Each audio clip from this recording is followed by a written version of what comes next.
हत्याकांड, प्यार, धोखा और अंधविश्वास की सच्ची कहानी। मेरठ उत्तर प्रदेश में 2025 में हुआ एक ऐसा हत्याकांड जिसने पूरे भारत को हिलाकर रख दिया। ये कहानी प्रेम, विश्वासघात और अंधविश्वास के खतरनाक जाल में फंसे कुछ लोगों की है, जिसने एक निर्दोष व्यक्ति की जान ले ली। इस केस में प्रेमिका ने अपने प्रेमी के साथ मिलकर अपने पति को मौत के घाट उतार दिया और उसके शव को 15 टुकड़ों में काटकर एक ड्रम में भर दिया और उसके अंदर सीमेंट डाल दिया। मगर चलिए इस कहानी को शुरुआत से देखते हैं। 2016 में मेरठ निवासी सौरभ राजपूत की मुलाकात मुस्कान रस्तोगी से हुई। दोनों के बीच प्रेम हुआ और कुछ सालों बाद उन्होंने शादी कर ली। लेकिन यह शादी सौरभ के परिवार को पसंद नहीं आई, क्योंकि मुस्कान एक अलग जाति से थी। इसके बावजूद दोनों ने अपने रिश्ते को मजबूत बनाए रखा। सौरभ मर्चेंट नेवी में जॉब करते थे और लंदन में पोस्टेड थे। शादी के कुछ समय बाद सौरभ लंदन चले गए, जबकि मुस्कान अपनी बेटी के साथ मेरठ में रहने लगी। इस दौरान उनकी जिंदगी में एक तीसरा व्यक्ति साहिल शुक्ला आया, जो मुस्कान को पहले से ही जानता था। सौरभ के लंदन में रहने के कारण मुस्कान की नजदीकियां साहिल से बढ़ने लगी।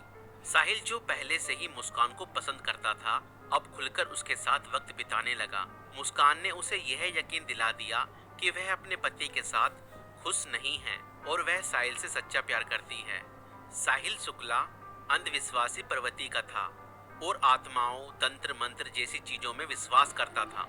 मुस्कान ने इस बात का फायदा उठाते हुए उसके लिए स्नैपचैट पर एक फर्जी अकाउंट बनाया, जिससे वह साहिल शुक्ला की मरी हुई मां के नाम से चैट करती थी। इस फर्जी अकाउंट से वह साहिल को यकीन दिलाने लगी कि उसकी मां की आत्मा मुस्कान को पसंद करती है और चाहती है कि वे दोनों साथ रहें। धीरे धीरे साहिल पूरी तरह से मुस्कान की बातों में फंस गया। मुस्कान ने उसे यह विश्वास दिलाया कि अगर वह उसके पति सौरभ को रास्ते से हटा दे तो वो दोनों एक साथ रह सकते हैं। साहिल अब पूरी तरह से मुस्कान के इशारों पर नाचने लगा था। मुस्कान और साहिल ने मिलकर सौरभ को मारने की साजिश रची। 4 मार्च 2025 को जब सौरभ लंदन से मेरठ अपनी पत्नी और बेटी से मिलने आया, तब मुस्कान ने सौरभ की फेवरेट सब्जी कोफ्तों में बेहोशी की दवाई मिलाकर खिला दी।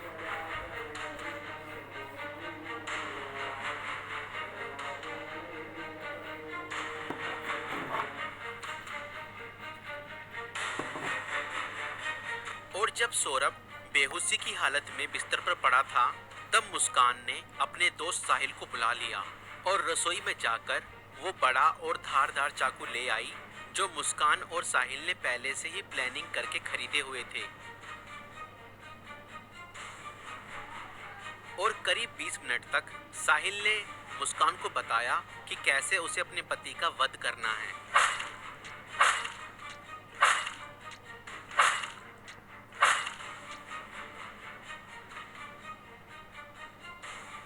और फिर उसके बाद मुस्कान और साहिल ने सोते हुए सौरभ पर हमला किया और उसके हृदय पर 3 बार वार किए।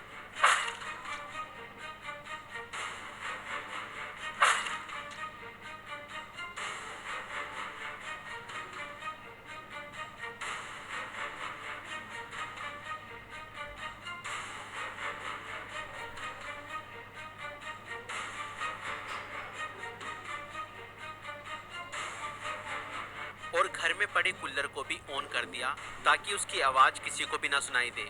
जब उन्होंने सौरभ को खत्म कर दिया, उसके बाद वह उसकी बॉडी को बाथरूम में ले गए।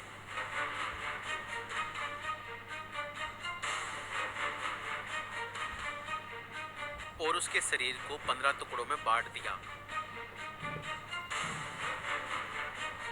सौरभ को खत्म करने के बाद उन्हें इस बात की चिंता हुई कि अगर शव बरामद हो गया तो पुलिस उन तक जरूर पहुंच जाएगी। इसलिए उन्होंने सबको ठिकाने लगाने की योजना बनाई और मुस्कान बाजार जाकर एक प्लास्टिक का ड्रम खरीद लाई। और मुस्कान और साहिल ने सौरभ के शव के टुकड़ों को उस प्लास्टिक ड्रम में डाल दिया और ऊपर से सीमेंट भी डाल दिया ताकि उसकी बॉडी की स्मेल बाहर ना जाए। और उसके बाद उन्होंने उस ड्रम को घर के एक कोने में रख दिया। इसके बाद मुस्कान और साहिल ने सौरभ के मोबाइल फोन से उसके सोशल मीडिया अकाउंट को एक्टिव रखा। उन्होंने सौरभ के अकाउंट से हिमाचल प्रदेश की शिमला की तस्वीरें और स्टोरीज पोस्ट की ताकि लोगों को लगे कि वह घूमने गया है। उन्होंने उसकी फैमिली और दोस्तों को यह यकीन दिलाने की कोशिश की कि सौरभ जिंदा है और बाहर यात्रा कर रहा है।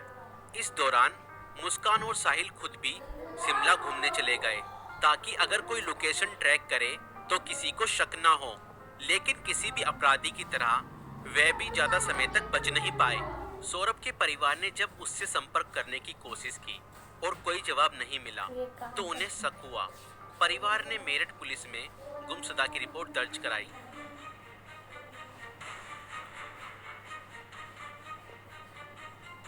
और इसी बीच मुस्कान ने अपने माता पिता को बताया कि शायद सौरभ का मर्डर हुआ है और उसके घर वालों ने ही उसका मर्डर किया है।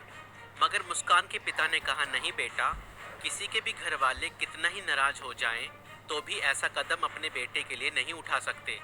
बेटा, मुझे सच सच बताओ, सौरभ कहाँ है? मुझे सच्चाई बताओ, मैं किसी से कुछ नहीं कहूँगा। और तब मुस्कान ने अपने पिता को बताया कि उसने और साहिल ने मिलकर सौरभ को खत्म कर दिया है। और इतना सुनते ही मुस्कान के पिता ने पुलिस को सारी खबर बता दी।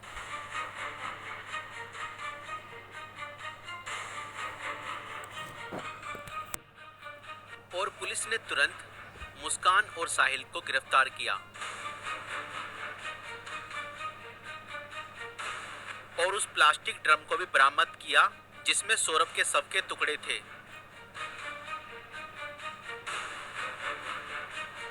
उस प्लास्टिक ड्रम को काटा गया और सौरभ के शरीर के टुकड़ों को बरामद किया गया। इस खौफनाक हत्या मिस्ट्री का अंत पुलिस द्वारा हत्यारों की गिरफ्तारी के साथ हुआ। पुलिस ने मुस्कान और साहिल को गिरफ्तार कर लिया। दोनों पर हत्या, साजिश और शव को छुपाने के गंभीर आरोप लगाए गए। दोस्तों, ये घटना हमें यह सिखाती है कि अंधविश्वास का अंजाम बहुत बुरा और भयानक होता है। साहिल ने अपनी मां की आत्मा के नाम पर बनाए गए एक फर्जी अकाउंट पर भरोसा किया और हत्या जैसा अपराध कर दिया। और गलत संबंध और रिश्तों का अंजाम बहुत बुरा ही होता है। मुस्कान ने अपने फायदे के लिए साहिल को मानसिक रूप से कंट्रोल किया और हत्या तक करवा दी। और कानून से कोई नहीं बच सकता, चाहे अपराध कितना भी चालाकी से किया जाए। पुलिस की जांच और सबूतों के आधार पर अपराधी पकड़े ही जाते हैं। इसलिए रिश्ते सोच समझकर बनाएं और जीवन साथी चुनने से पहले सामने वाला मानसिक रूप से कैसा व्यक्ति है यह जानने की कोशिश करें। साथी चुनते समय सूरत पर नहीं, सीरत पर ध्यान दें। इस वीडियो को बनाने का उद्देश्य संसार में बढ़ रही बुराइयों से अवगत कराना है। दोस्तों, आपकी इस वीडियो को लेकर क्या राय है हमें कमेंट्स में ज़रूर बताएं।